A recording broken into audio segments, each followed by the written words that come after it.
तो चलिए हम लोग समझते हैं सॉल्युबिलिटी क्या होता है। सबसे पहले जो वर्ड किससे बना है सर, सॉल्युबल से। सॉल्युबल बोलने का मतलब क्या है सर कि कोई चीज कितना घुलता है। जैसे कि आप पानी में नमक को घोल रहे हो तो सर नमक घुल जाएगा, लेकिन एक समय ऐसा आएगा कि नमक घुलना क्या हो जाएगा, बंद हो जाएगा। ठीक है, तो आखिर किस पॉइंट पे नमक घुल, अच्छा, और अगर नमक को घोलना है तो क्या क्या चेंजेस करना पड़ेगा, ये सब कहाँ पढ़ेंगे, सॉल्युबिलिटी में। ठीक है, तो हम लोग सबसे पहले सॉल्युबिलिटी होता क्या है, तो सॉल्युबिलिटी का डेफिनेशन क्या है।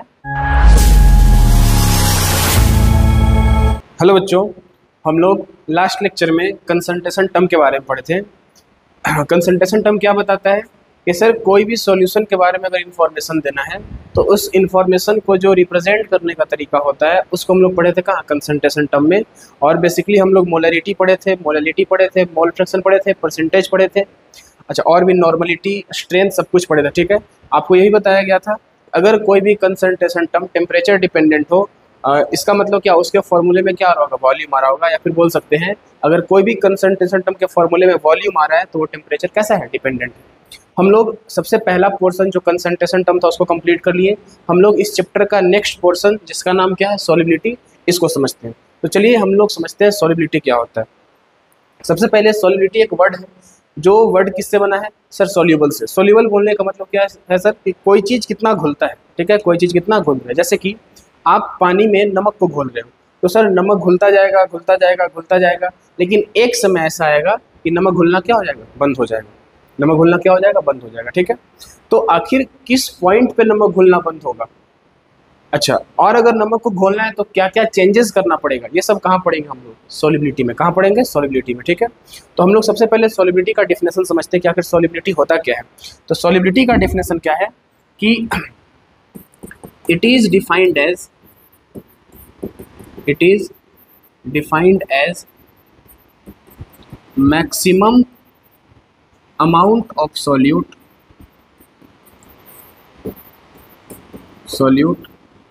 that can be dissolved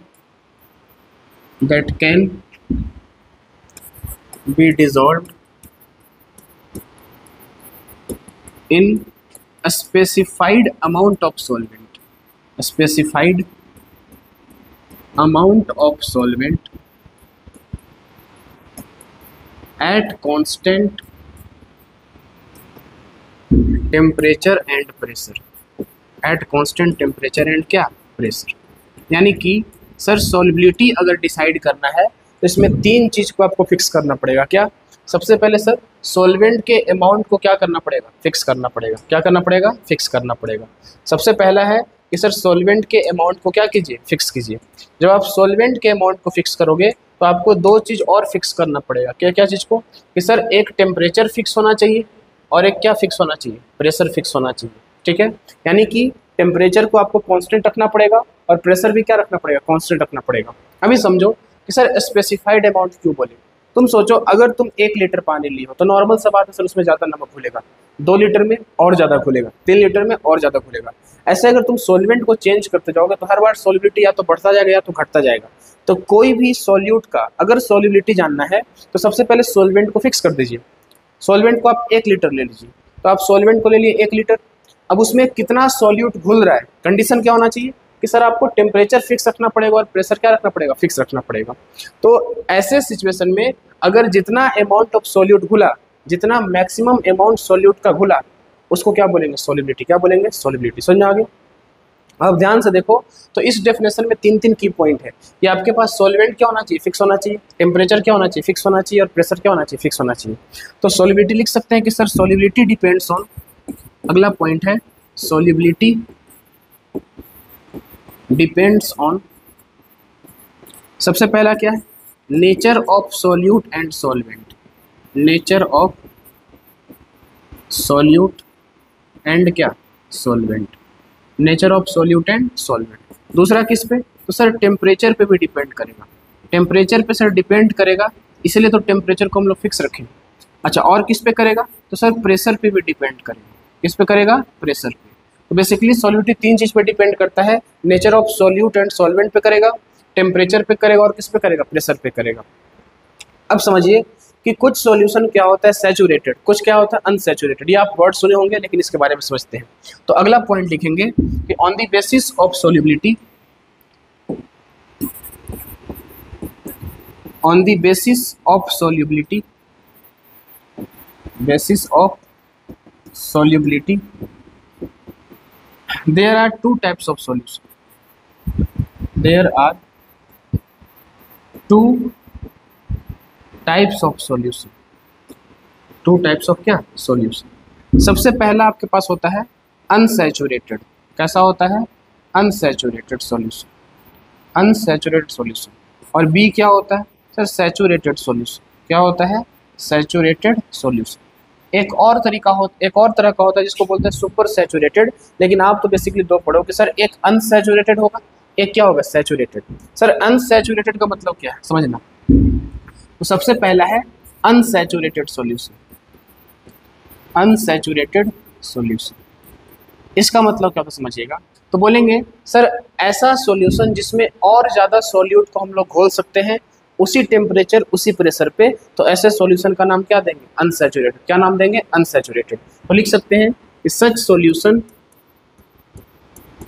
in which further solute can be added, further solute can be added at constant temperature and क्या? pressure, constant temperature and pressure। तो ऐसे सॉल्यूशन का नाम क्या देंगे? अनसैचुरेटेड। क्या नाम देंगे? अनसैचुरेटेड। दूसरा क्या है सर? सैचुरेटेड। दूसरा क्या है? सैचुरेटेड। सैचुरेटेड सॉल्यूशन बोलने का मतलब क्या होता है समझिए। जैसे मान कर चलो एक सॉल्यूट कुछ भी लिए, जैसे कि NaCl एक सॉल्यूट लिए, इसको आप कोई सॉल्वेंट में घोलना स्टार्ट किए, जैसे कि वाटर हो गया, अल्कोहल, किसी चीज़ में घोलो, ठीक है। तो आप जब सॉल्यूट और सॉल्वेंट घोलते हो तो बनता क्या है? सॉल्यूशन। क्या बनता है? सॉल्यूशन। समझ में आ गया? तो सर कुछ समय तक क्या होगा सर कि जैसे मान कर चलिए मेरे पास ये वाटर का मॉलिक्यूल था, ये वाटर सॉल्वेंट के तौर पे था, हम लोग इसमें NaCl को ऐड किए तो टूट कर क्या देगा? Na+ और साथ में क्या? Cl-। अब वाटर मॉलिक्यूल के बीच में जो जगह है वहाँ पे कौन जाकर बैठेगा? Na+ और क्या? Cl-। लेकिन सर वाटर मॉलिक्यूल के बीच में जो जगह है सर वो लिमिटेड है। ऐसा नहीं है कि जितना मन उतना NaCl जाएगा, नहीं। यानी सर धीरे धीरे क्या होगा सर ये जो जगह है वो फिलअप होगा। क्या होगा? फिलअप होगा। और जब ये फिलअप होगा तो समय के साथ सर घुलना धीरे धीरे क्या होगा? कम हो जाएगा। क्या हो जाएगा? कम हो जाएगा। तो सॉल्यूट और सॉल्वेंट से बनना, इस प्रोसेस को बोलते हैं क्रिस्टलाइजेशन। क्या? सॉरी उल्टा बोल दिए। इस प्रोसेस को बोलते हैं डिसोल्यूशन। क्या बोलते हैं? डिसोल्यूशन। समझ में आ गया? और सर कुछ समय तक सॉल्यूशन बनेगा, यानी सॉल्यूट और सॉल्वेंट घुलेगा, लेकिन एक समय ऐसा आएगा जहाँ पर सर वाटर मॉलिक्यूल के बीच में जगह खत्म हो जाएगा, तो यहाँ पर सॉल्यूट और सॉल्वेंट घुल के सॉल्यूशन बनाने वाला नहीं है। होगा क्या? तो सर जितना सॉल्यूट को घोलेंगे तो जो घुला हुआ सॉल्यूट है ना उसको धक्का मार के बाहर निकाल देगा, और जो घुला हुआ सॉल्यूट नहीं था वो जाकर क्या होगा? घुल जाएगा। ठीक है। तो सर उस समय पे क्या होगा सर कि जितना सॉल्यूट और सॉल्वेंट से सॉल्यूशन बन रहा है उतना ही सॉल्यूशन से वापस क्या बन जाएगा? सॉल्यूट और सॉल्वेंट। और इस प्रोसेस को हम लोग बोलते हैं क्रिस्टलाइजेशन। क्या बोलेंगे? क्रिस्टलाइजेशन। अब होगा क्या सर? अगर तुम्हारे पास सैचुरेशन पॉइंट है तो बोलेंगे at saturation point, at saturation point होगा क्या? तो सर रेट ऑफ डिसोल्यूशन जो होगा, रेट ऑफ डिसोल्यूशन ये किसके बराबर होगा? तो सर रेट ऑफ क्रिस्टलाइजेशन के बराबर। किसके बराबर होगा? Rate of crystallization. यानी कि सर जितना सॉल्यूट और सॉल्वेंट से सॉल्यूशन बनेगा उतना ही सॉल्यूशन से वापस क्या मिल जाएगा? सॉल्यूट और सॉल्वेंट। यानी कि अगर पॉइंट आ गया सैचुरेशन पॉइंट तो ये जो रिएक्शन है वो डायनेमिक इक्विलिब्रियम को फॉलो करेगा। किसको फॉलो करेगा? डायनेमिक इक्विलिब्रियम को। अगर जब भी कोई रिएक्शन डायनेमिक इक्विलिब्रियम पे होता है तो वो एक प्रिंसिपल को फॉलो करता है जिसको बोलते हैं ली चैटलियर प्रिंसिपल। क्या बोलते हैं? ली चैटलियर प्रिंसिपल। तो चलिए हम लोग आगे समझते हैं। तो सर सैचुरेटेड सॉल्यूशन को कैसे डिफाइन करेंगे? तो सर सेकंड था सैचुरेटेड, इसको डिफाइन कैसे करेंगे? तो सर इसका डेफिनेशन होगा such solution in which no more solute can be dissolved, no more solute can be dissolved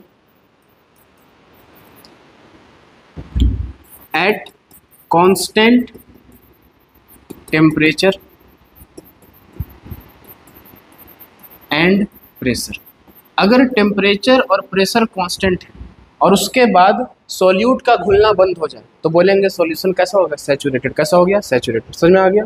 यानी कि अगर सैचुरेशन पॉइंट आएगा, बोलेंगे sir at saturation point, saturation point पे क्या होगा कि सर जो रेट ऑफ डिसोल्यूशन है वो रेट ऑफ क्या हो जाएगा, क्रिस्टलाइजेशन के बराबर होगा। यानी कि सर जो रिएक्शन है वो किस में आ जाएगा, डायनेमिक इक्विलिब्रियम में आ जाएगा, ठीक है। यानी कि सर सॉल्यूट प्लस सॉल्वेंट, इससे क्या बनता है, सॉल्यूशन, इससे क्या बनता है, सॉल्यूशन। और इस प्रोसेस को क्या बोलते हैं, डिसोल्यूशन, क्या बोलते हैं, डिसोल्यूशन। समझ में आ गया। लेकिन सर जब भी सैचुरेशन पॉइंट आएगा तो जिस रेट से डिसोल्यूशन हो रहा होगा उसी रेट से वापस क्या हो रहा होगा, क्रिस्टलाइजेशन, क्या हो रहा होगा, क्रिस्टलाइजेशन। और अगर ऐसा होगा तो उस सॉल्वेंट में आप कितना भी सॉल्यूट को घोल दो उसका कंसंट्रेशन क्या कर जाएगा, फ्रीज कर जाएगा, रुक जाएगा। यानी उसका कंसंट्रेशन चेंज होने वाला नहीं है, क्योंकि सर आप जो सॉल्यूट को घोल रहे हैं ना वो सॉल्यूट घुल ही नहीं रहा है, नीचे जाके क्या हो जा रहा है, बैठ जा रहा है, सॉल्यूशन में घुल नहीं रहा है। या फिर बोल सकते हैं सर वो जितना सॉल्यूट घुल रहा है उतना ही सॉल्यूट को धक्का दे के बाहर निकाल दे रहा है। यानी कि सर अगर सैचुरेशन पॉइंट आया तो सॉल्यूशन का कंसंट्रेशन क्या हो जाएगा, फिक्स हो जाएगा। यानी कि वो जो सैचुरेशन पॉइंट है उस पर जो सॉल्युबिलिटी होगा वही किसके बराबर आएगा, कंसंट्रेशन के बराबर। यानी कि अगर हम लोग बोल सकते हैं कि सर अगर सैचुरेशन पॉइंट आ गया तो लिखेंगे for saturated solution, for saturated solution जो सॉल्युबिलिटी होगा इक्वल टू क्या, मोलरिटी, क्या होगा, मोलरिटी। सर इसको आप कैसे बोले सर, देखो सॉल्युबिलिटी के लिए तुमको वॉल्यूम को फिक्स रखना पड़ेगा, सर मोलरिटी के लिए भी फिक्स रखते हैं, number of moles of solute पर लीटर सॉल्यूशन। सर सॉल्युबिलिटी में क्या होगा सर, इसके बाद और सॉल्यूट घुलने वाला नहीं, यानी कि जितना सॉल्यूट घुलना था घुल चुका है, इसके बाद सॉल्यूट नहीं घुलेगा। तो सर इसमें हम लोग क्या लगा देंगे फॉर्मूला, सर इसके पास एक स्पेसिफाइड अमाउंट ऑफ सॉल्वेंट है, मोलरिटी के पास भी होता है, यानी कि सर दोनों के लिए 1 लीटर रखें। इसमें सर कुछ सॉल्यूट घुला होगा, उस सॉल्यूट का मोल कैलकुलेट करेंगे तो किसके बराबर आएगा, मोलरिटी के बराबर आएगा। यानी कि अगर तुम्हारे पास सॉल्यूशन सैचुरेटेड हो तो सॉल्युबिलिटी किसके बराबर आता है, मोलरिटी के बराबर। किसके बराबर आता है, मोलरिटी के बराबर। अब तुम देखो ध्यान से, मान कर चलिए रिएक्शन 1, तो बोलेंगे अगर सॉल्यूशन सैचुरेटेड हो गया यानी सैचुरेशन पॉइंट हो गया तो ये जो रिएक्शन है फॉलोज क्या, डायनेमिक, फॉलोज बोल सकते हैं फॉलोज ली चैटलियर प्रिंसिपल। क्या बोल सकते हैं, ली चैटलियर प्रिंसिपल। ली चैटलियर प्रिंसिपल क्या होता है कि सर ली चैटलियर प्रिंसिपल बोलने का मतलब है सर अगर आप जो कुछ भी रिएक्शन में चेंज करोगे, कुछ भी चेंज करो, कंसंट्रेशन को बढ़ा दो, घटा दो, कुछ भी चेंज करो, रिएक्शन उसको अपोज करता है। क्या करता है, अपोज करता है। जैसे कि सर अगर मान कर चलिए हम लोग इस रिएक्शन में सॉल्यूट का अमाउंट बढ़ा दिए तो रिएक्शन उसको क्या करना चाहेगा, घटाना चाहेगा। अगर इसको घटा दिए तो रिएक्शन क्या करना चाहेगा, बढ़ाना चाहेगा। और ऐसा काम करने के लिए, अपोज करने के लिए रिएक्शन के पास 2 रास्ता है, या तो रिएक्शन फॉरवर्ड शिफ्ट होगा या तो रिएक्शन कहाँ हो जाएगा, बैकवर्ड जाएगा। ठीक है, तो अगला समझते हैं कि अगर हमारे पास ये सॉल्यूशन डायनेमिक इक्विलिब्रियम पे है तो किस प्रिंसिपल को फॉलो करेगा, ली चैटलियर प्रिंसिपल को। ठीक है, यानी कि तो क्या पढ़ रहे हैं, liquid solution. Sir liquid solution में क्या होगा सर कि हमारे पास सॉल्वेंट हमेशा क्या होगा, लिक्विड होगा। सॉल्वेंट क्या होगा, लिक्विड होगा। अब दिक्कत है कि सर अगर उस सॉल्वेंट में हम लोग सॉलिड को घोल रहे हैं तो सर टेम्परेचर और प्रेशर कैसे अफेक्ट करेगा। अगर सर उस सॉल्वेंट में, लिक्विड में गैस को घोल रहे हैं तो सर टेम्परेचर और प्रेशर का क्या इफेक्ट होगा। तो हम लोग अलग अलग सॉल्यूट के रिस्पेक्ट में अलग अलग इसके इफेक्ट को पढ़ते हैं। ठीक है, तो चलिए समझते हैं। सबसे पहले हम लोग बात करते हैं सॉल्युबिलिटी ऑफ सॉलिड इन क्या, लिक्विड। तो सबसे पहला हेडिंग दीजिएगा सॉल्युबिलिटी ऑफ सॉलिड इन क्या, लिक्विड। सबसे पहला है solubility of solid in liquid. जैसे कि एग्जांपल के लिए तुम ले low sugar and water, sugar plus क्या ले लो, वाटर। तो सर शुगर कैसा होता है, सॉलिड होता है, वाटर कैसा है, लिक्विड। तो यानी कि हम लोग शुगर को किसमें घोल रहे हैं, वाटर में घोल रहे हैं। ठीक है, आप शुगर नहीं कुछ भी ले सकते हो, कोई भी सॉलिड लो। ठीक है, अब सबसे पहले आपको बताए थे कि सर सबसे पहले जो सॉलिड डिपेंड करता है वो किस पे करता है, नेचर ऑफ सॉल्यूट एंड किस पे करता है, solvent. Nature of solute and क्या, सॉल्वेंट। सुनना ध्यान से, अगर 2 चीज को घोलना है तो उनके जो फोर्स ऑफ अट्रैक्शन है ना उसको कॉमन होना पड़ेगा। बोलने का मतलब क्या है कि अगर आपके पास सॉल्यूट पोलर है, सॉल्यूट कैसा है, पोलर है, तो वो पोलर सॉल्वेंट में ही घुलेगा। और अगर सॉल्यूट नॉन पोलर है तो नॉन पोलर सॉल्वेंट में घुलेगा। यानी कि एनसीईआरटी लाइन क्या बोलता है, एनसीईआरटी का लाइन है सर लाइक डिजॉल्व लाइक। क्या होता है, लाइक डिजॉल्व लाइक। बोलने का मतलब लाइक डिजॉल्व लाइक बोलने का मतलब सर जो polar solute dissolve in polar solvent, dissolve in क्या, पोलर सॉल्वेंट। समझ में आ गया। And non polar solute dissolve in non polar solvent, dissolve in क्या, नॉन पोलर सॉल्वेंट, यानी कि sir polar solute polar solvent में डिजॉल्व होगा और non polar solute non polar solvent dissolve होगा। जैसे कि अगर आप NaCl को या फिर ग्लूकोज को अगर आप पानी में घोलने का ट्राई करो तो सर घुल जाएगा, लेकिन यही चीज़ बेंजीन में नहीं घुलेगा। बेंजीन एक नॉन पोलर सॉल्वेंट है। कैसा है, नॉन पोलर सॉल्वेंट। तो बोलेंगे NaCl and glucose dissolve in water, dissolve in water but not in benzene, but not in benzene, क्योंकि बेंजीन कैसा है, नॉन पोलर, वाटर कैसा है, पोलर, ये बेंजीन कैसा है, नॉन पोलर। क्योंकि सर बेंजीन नॉन पोलर है तो पोलर सॉल्यूट क्यों घुलेगा, नहीं घुलेगा। तो सर NaCl और ग्लूकोज कैसा होगा, सर पोलर होगा। कैसा होगा, पोलर।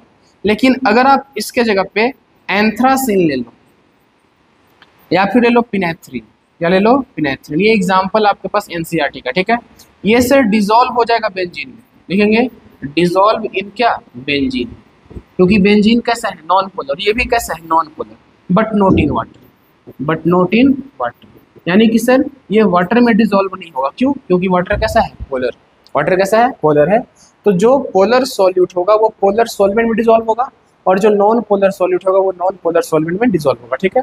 चलिए इसके बाद हम लोग अगले स्लाइड पे चलते हैं। तो सबसे पहला सॉलिड एंड लिक्विड में सबसे पहला क्या पढ़े, नेचर ऑफ सॉल्यूट एंड क्या, सॉल्वेंट, यानी कि अगर आपके पास सॉल्यूट पोलर है तो पोलर सॉल्वेंट में डिजॉल्व होगा और अगर नॉन पोलर सॉल्यूट है तो नॉन पोलर सॉल्वेंट में डिजॉल्व हो जाएगा, ठीक है। अगला हम लोग बात करते हैं बी नंबर, टेम्परेचर।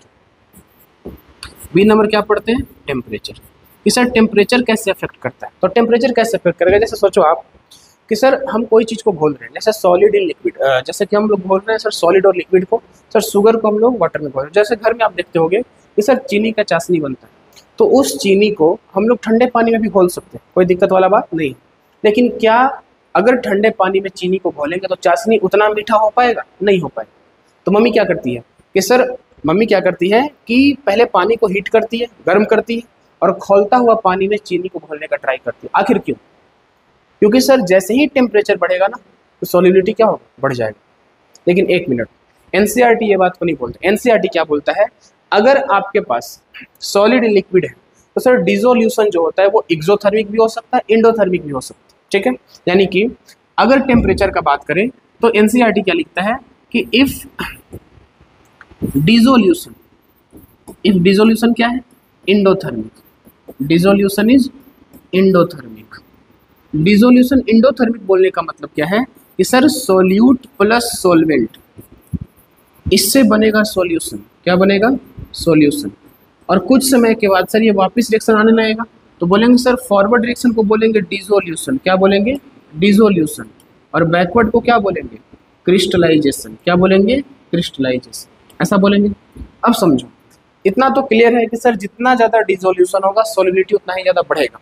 मान कर चलो ये जो सॉल्यूशन है या जो ये जो रिएक्शन है इसका डेल्टा H पॉजिटिव हो गया, यानी कि एंडोथर्मिक। अच्छा, एंडोथर्मिक क्या होता है सर, एंडोथर्मिक रिएक्शन क्या बोलता है कि तुम हमको हीट दो तो हम रिएक्शन करेंगे।